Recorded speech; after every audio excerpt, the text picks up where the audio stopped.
Sherry. Halo. Thank you banget ya Ci udah mau ngeluangin waktu buat sharing-sharing nih ke teman-teman semua di Titik Tumbuh tentang pengalaman Cici dalam ngebangun bisnis ini, dalam ngebangun Kata Ramen ini. Nah, kita kan tahu nih, Kata Ramen tuh sekarang tuh lagi bener-bener viral banget lah di mana-mana tuh lagi. Amin. Iya, lagi didengerin di mana-mana. Bahkan orang tuh sampai rela loh kayak datang rame-rame nunggu ngantri sampai berjam-jam cuman buat makan ramen yang lagi viral nih gitu lah. Nah, boleh nggak Ci Sherly jelasin sedikit tentang cerita awal mula ngerintis Kata Ramen ini gimana? Oke. Jadi awalnya itu sebenarnya bisnis ini tuh kan aku rintisnya bareng sama adikku, namanya Stella. Yeah. Jadi ini berawal dari waktu saat pandemi. Waktu pandemi kan kita harus stay at home kan, kita nggak boleh keluar.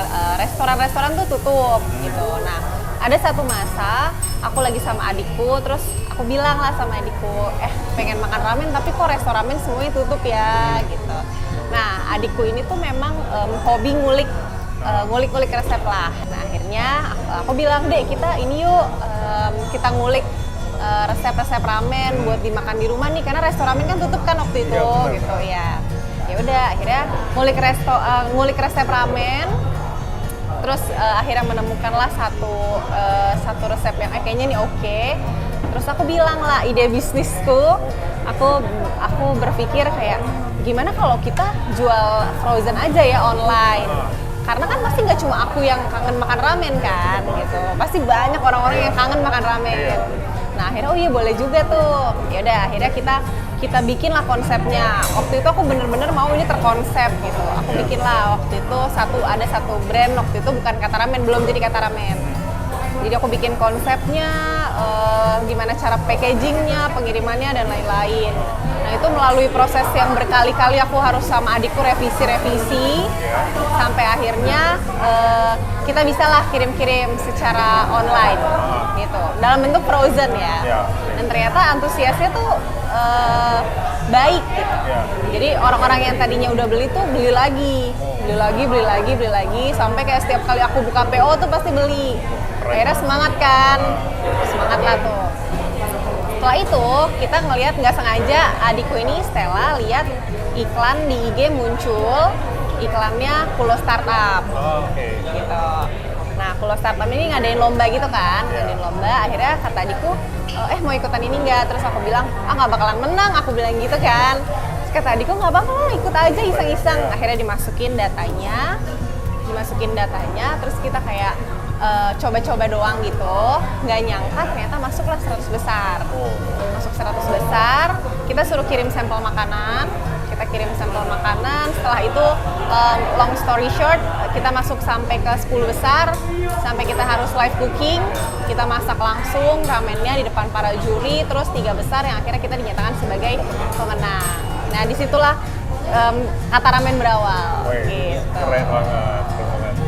Jadi itu cerita awal ya, maksudnya kayak dari yang bisa dibilang awalnya tuh iseng-iseng aja kan, maksudnya kayak gara-gara pandemi dan akhirnya ternyata jadi sesuatu yang enak, diseriusin dan bisa jadi Kata Ramen yang sekarang ini ya gitu, yang besar ini. Oke. Nah, boleh di-spill nggak sih Ci? Mungkin teman-teman juga penasaran nih, kira-kira tuh sehari tuh bisa keluar berapa mangkok sih? Wow. Itu ya kira-kira aja gitu. Oke, sehari itu sampai detik ini berjalan sekitar kira-kira 200 sampai 300 mangkok. Per outlet? Per outlet, ya. Per outlet. Nah itu ya teman-teman yang pernah datang ke Kata Ramen nih, ya itu hitung sendiri lah ya kira-kira bisa berapa ya sehari ya. Oke. Nah kalau yang dari aku lihat nih itu kan selalu waiting list nih. Nah itu tuh kalau misalkan orang waiting list paling lama itu bisa berapa jam sih kira-kira mereka tuh? Oke. Sebenarnya kalau lama atau enggaknya kan tergantung kondisi. Tapi paling lama itu pernah kita satu orang itu menunggu sampai sekitar 1,5 jam, 2 jam lah. Itu berapa orang? Waiting listnya berapa orang? Waiting listnya berapa orang? Kita pernah paling banyak di angka 150 orang waiting list. 150 orang waiting list? Iya. Gokil banget 150 orang sih itu. Iya. Wah, itu panjang banget ya. Nah,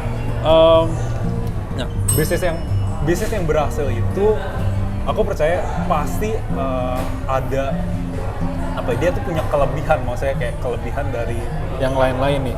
Nah, penasaran nih sebenarnya kayak dari brand ramen itu kan sebenarnya ada banyak. Nah, apa sih kelebihan kata ramen ketimbang brand-brand ramen lainnya gitu? Oke.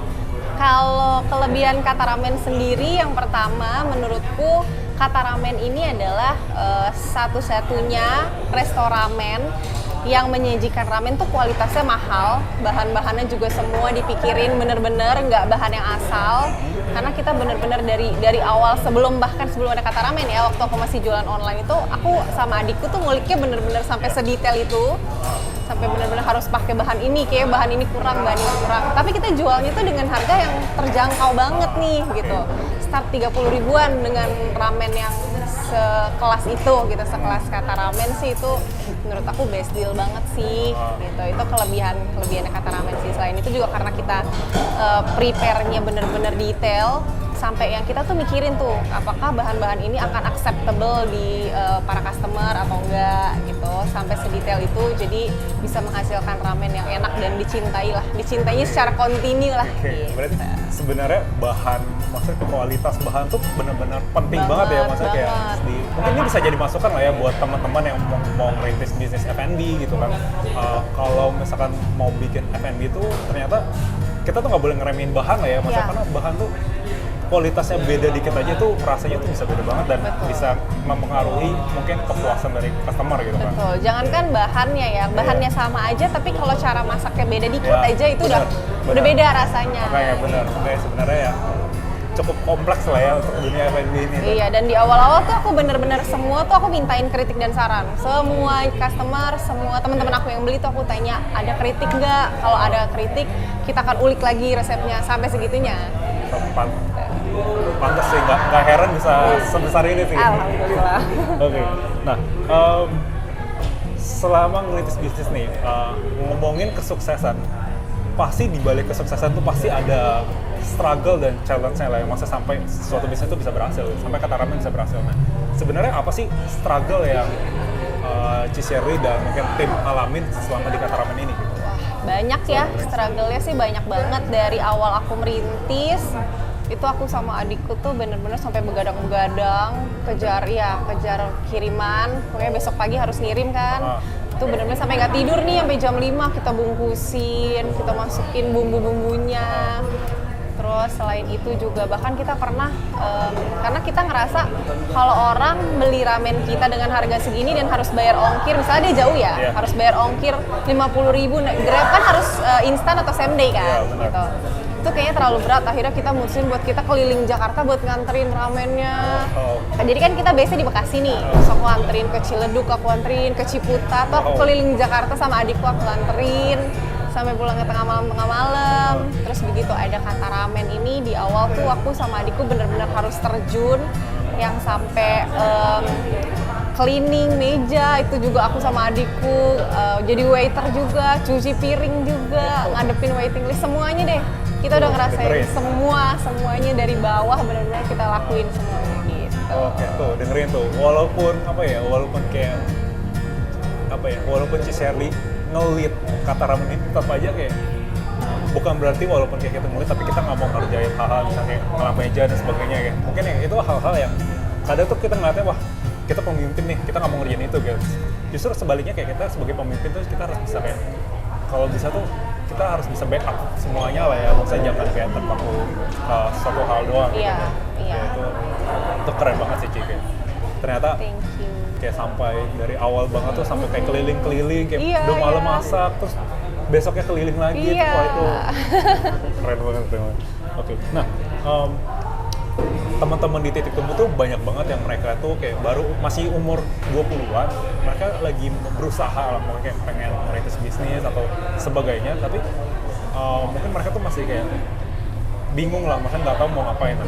Ada nggak sih pesan dari Cisherly ini buat anak-anak 20-an yang sekarang masih berjuang gitu? Okay. Pesannya yang pertama sih pasti jangan lupa berdoa, karena aku percaya banget kekuatan doa tuh luar biasa gitu ya.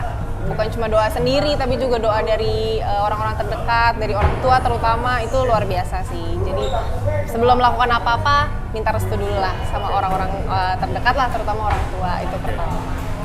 Kedua, jangan mudah menyerah sih. Meskipun klasik ya, maksudnya semua orang pasti akan bilang rahasia kesuksesan itu adalah jangan mudah menyerah. Tapi itu ya memang benar gitu. Kadang-kadang mungkin karena kita merasa, aduh udah deh, udah capek banget nih kayaknya, tapi kok nggak ada hasilnya ya, akhirnya kita berhenti. Padahal kita nggak tahu 2 langkah lagi tuh kita menemukan emas nih misalnya. Karena kita nggak maju 2 langkah lagi, ya jadi nggak ketemu kan emasnya gitu. Itu sih yang paling utama adalah jangan nyerah gitu. Dan harus berani harus berani melangkah gitu. Meskipun ya apalagi dalam dunia bisnis tuh semuanya butuh dipikirin, memang nggak bisa asal gitu. Cuman sambil berpikir juga harus berani mengambil langkah lah. Oke. Berarti tadi yang pertama jangan lupa berdoa, yang kedua jangan mudah menyerah karena ya kesuksesan mungkin ada 2 langkah di depan kita gitu. Kalau kita nyerah, usaha kita akan jadi sia-sia gitu kan. Dan yang ketiga adalah harus berani berani mengambil langkah gitu. Kalau kita nggak berani ya kita nggak akan kemana-mana gitu. Oke, jadi itu dia sharing secret dari Ci Sherly nih. Thank you banget ya Ci, udah Thank you banget udah juga. meluangin waktu buat share ke teman-teman semua. Oke, see you teman-teman semua.